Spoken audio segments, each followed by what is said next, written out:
In the autumn of 1994, the town of Fairdale, Nebraska, was a portrait of quiet American life, painted in hues of fading gold and rust.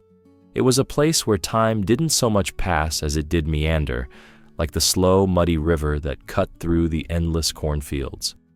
The days were measured by the whistle of the noon train and the evening chatter spilling from the diner onto Main Street. But that autumn, a discordant note was struck, a quiet wrongness that began with a dog everyone thought they knew. His name was Buddy, a golden retriever with a coat the color of dried honey and eyes that held the wisdom of a decade spent on the streets. He was old, with a gentle limp in his hind leg that told a story no one had ever bothered to learn. Buddy belonged to no one, and so he belonged to everyone. He was a fixture, a silent promise that some things in Fairdale never changed. He'd greet the sunrise with a slow patrol of the town square, accept crusts from children's sandwiches, and nap in the warm patch of sun by the hardware store, his tail thumping a soft rhythm against the dusty pavement. Then, in early October, the rhythm broke. Buddy stopped his wandering. His familiar, comforting path through town was abandoned. Instead, he forged a new, unyielding route that ended at the same spot every single day, a rusted, forgotten manhole cover at the desolate edge of town where the sidewalk crumbled into weeds. He would sit there, perfectly still, ears perked, his gaze fixed on the circle of iron as if it were a portal to another world. Rain or shine, dawn or dusk, he held his vigil. For the first week, people smiled. Old dogs found a new napping spot, they'd say, shaking their heads with fond amusement. The diner waitress, a woman named Carol, who always saved him a piece of bacon, tried to coax him away. He merely lifted his head, gave her a look of profound, ancient sorrow, and returned his gaze to the darkness below. The bacon lay untouched at his paws. The amusement soon curdled into unease. It wasn't just that he was waiting. It was how he waited. There was an unnerving stillness to him, a desperate focus that seemed to drain the very air around him. Children, who once ran to pet him, began to steer their bikes to the far side of the street. Their laughter grew quiet as they passed. The easy comfort Buddy once represented was replaced by a creeping, unspoken dread. Something was wrong. Whispers began to haunt the town. A man swore he saw Buddy pawing at the cover late one night, a low, guttural whine escaping his throat. A group of teenagers, emboldened by youthful bravado, dared each other to get close. One of them, a boy named Travis, leaned down and pressed his ear to the cold metal. He shot back up, his face pale. "I heard something," he stammered, "like scratching." They all listened, but there was only the sound of the wind sighing through the dying leaves. By Halloween, the manhole had become a dark monument in the town's psyche. It was no longer just a piece of municipal iron. It was Buddy's shrine, and the town of Fairdale was an unwilling congregation. The dog himself had become a specter. His once bright coat was matted, his ribs had begun to show, and his eyes, once pools of gentle brown, were now hollowed out by a grief no one could comprehend. That Halloween night, a storm rolled in, a violent, thrashing tempest that mirrored the one that had torn through Nebraska 3 years prior. Thunder cracked like a cosmic whip, and rain fell in punishing sheets. Through it all, Buddy did not move. He sat by the manhole, a lone, soaked statue, as if daring the storm to do its worst. The morning after was eerily still. A thick, suffocating fog clung to Fairdale, muffling sound and turning the world a ghostly gray. And that was the morning that 12-year-old Mason Carter decided he'd had enough. Mason was an outcast, a boy of sharp angles and sharper intelligence, who preferred the company of books to people. He felt a kinship with the lonely dog, a shared understanding of what it was to be on the outside looking in.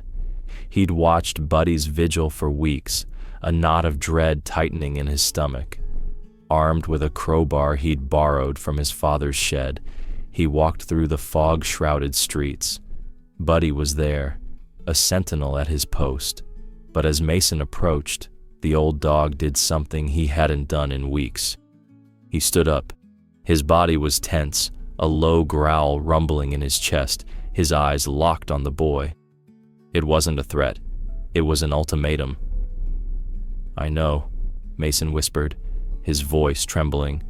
"I'm going to help." He wedged the crowbar under the lip of the cover and threw his skinny frame into the effort. The metal groaned, a sound of long dormant pain. With a final screeching shudder, the cover gave way. A blast of foul, cold air rushed out, a stench of damp earth, decay, and despair. And then the sound, faint, weaker than a whisper, but unmistakably alive, a thin, desperate whimper. The fog couldn't hide the scene for long. Word spread like wildfire. A crowd gathered, their faces a mixture of fear and morbid curiosity. The sheriff arrived, then the fire department. A news crew from Omaha, catching wind of the strange story, was there before noon. Powerful lights were lowered into the hole, cutting through the Stygian blackness. The truth was revealed in flickering beams. There, curled on the damp concrete floor of the sewer tunnel, was a dog. It was a skeleton draped in matted golden fur, its bones jutting out at sharp angles. It was weak, shivering, and nearly identical to Buddy. Same build, same fur, same eyes, just younger and shattered by years of darkness. A collective gasp rippled through the crowd. Two of them, one above, one below. A prisoner and his warden, a ghost and his memory. Just then, a man pushed his way through the stunned onlookers. It was Walter Griggs, the town recluse, a man who lived in a decaying house on the edge of town and spoke to no one. He was clutching a faded photograph in his shaking hands. It showed two young, vibrant golden retrievers sitting side by side in a sun-drenched yard. "Buddy and Max," he choked out, his voice cracking. "My dogs. I thought he ran off. That storm, in '91. I looked. I never found him." The crowd turned on him, whispers turning to hisses. He hadn't just lost a dog, he had abandoned one. He had stopped looking, he had let him go. Max had been down there for 3 years, alone, forgotten, while his brother Buddy never gave up hope. The revelation struck Fairdale like a physical blow. Buddy's strange obsession wasn't madness, it was loyalty. His silent vigil wasn't just waiting, it was an accusation. A firefighter began to lower a rescue harness, but as it neared the trembling form of Max, the ground shuddered. The old brick wall of the sewer, weakened by years of neglect, crumbled. A shower of dirt and rock cascaded down, narrowly missing the trapped dog. Max yelped, a sound of pure terror. Above, Buddy let out a ferocious bark, a raw, primal scream that had waited 3 years to be unleashed. Chaos erupted, the rescue team scrambled back. "It's unstable!" "The whole tunnel could go," someone shouted. For a heart-stopping moment, everyone froze. And in that moment of indecision, Walter Griggs made the same choice he'd made 3 years ago. He turned his back. He started walking away, but Mason didn't move. He dropped to his belly at the edge of the gaping hole, his face streaked with grime and tears. He could see Max, trapped and terrified, the tunnel groaning around him.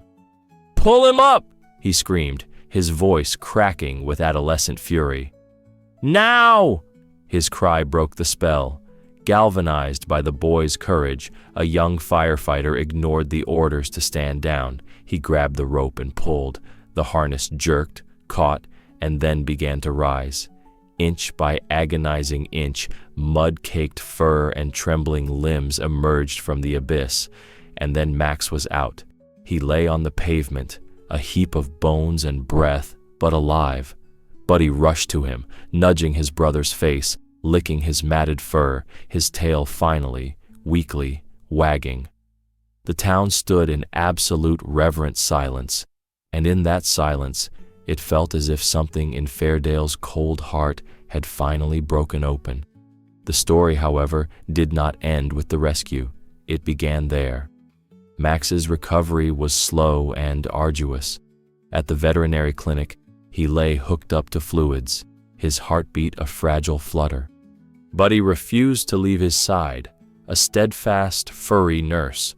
When Max finally opened his eyes days later, the first thing he saw was his brother.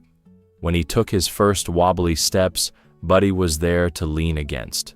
Walter Griggs's penance was quieter, but just as profound. He didn't flee the town.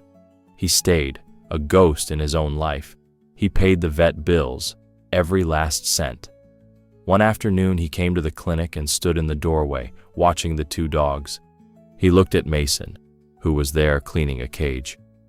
"I didn't want to know," Walter whispered, his eyes hollow. It was easier not to know. He never tried to reclaim the dogs. He understood they were no longer his to claim.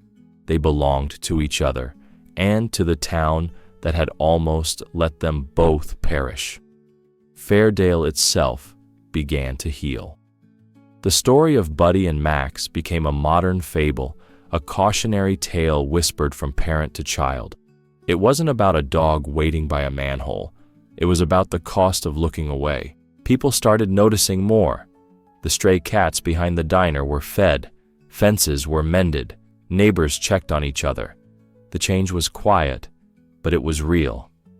A year later, winter came again, blanketing Fairdale in a pristine sheet of white. The manhole was sealed with a fresh layer of concrete, and next to it, a small bronze plaque had been installed. It didn't say much, just two names and a single sentence. For those who refused to forget. Buddy, now slower and grayer, walked beside Max, who bore the scars of his ordeal, but whose eyes were bright again. They were a common sight, two golden shapes moving as one through the snow-covered streets. They would often pause by the plaque, not with sadness, but with a quiet understanding. Some holes don't just open in the ground. They open in our hearts, in our communities, revealing the darkness we'd rather ignore. But healing doesn't begin by covering them up. It begins when someone is brave enough to look inside and loyal enough to stand watch, refusing to let what is lost be forgotten.